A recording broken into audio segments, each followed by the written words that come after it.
This episode is brought to you by SmartVestor. Connect with an investing pro near you at RamseySolutions.com/SmartVestor. Jordan is in Salem, Oregon. Hi, Jordan. How are you? Hi, I'm well, thank you. Thank you for taking my call. Sure. How can we help? I was wondering if compound interest still works the same across multiple accounts as it does in one account. Exactly the same. If they're invested the same, then yes.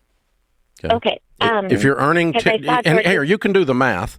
If you're earning 10% and you have $100,000, 10% would be $10,000. Does that sound right? Yes. If you had a single account that was only $10,000 and you had 10 of those, 10% on $10,000 would be $1,000. Does that sound right? Yes. If there were 10 of those, that'd be $10,000, right? Yes. It's exactly the same as if it was one lump. Okay. You see how I did that? I do. I like to hear that. Okay. Some people call him a genius. I call him my boss. I saw the video where if you have $100,000, it starts to grow exponentially. So then I was like, oh, we're really close to that, but it's all spread out. So does that still apply to us? Yeah, absolutely. Now, George's point earlier makes a lot of difference. That's assuming they're all invested at exactly the same rate.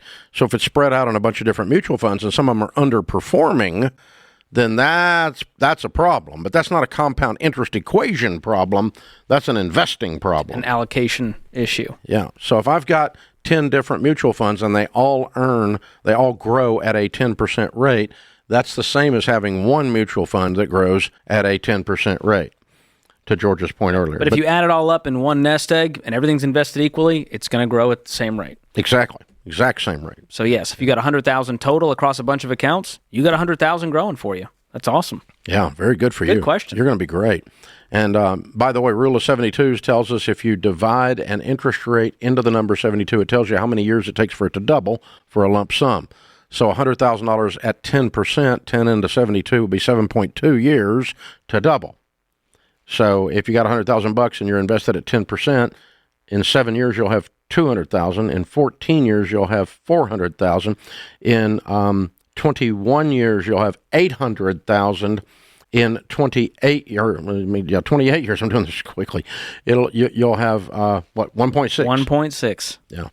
So I told you he's a genius. 30 years from now. So that's how you can start to run the numbers out in your head pretty quick and go, yes, this is all worth doing, boys and girls. And very little of that money was the money you put in. Compound growth did the heavy lifting. And 90% of what's in your account at retirement, if you start now, boys and girls, will be growth, not money you put in. Thanks for tuning in to Ramsey Everyday Millionaires. Need help with your investments? Connect with a SmartVestor Pro at RamseySolutions.com/SmartVestor or click the link in the show notes. Ramsey Solutions is a paid non-client promoter of participating pros. Learn more at RamseySolutions.com/SmartVestor.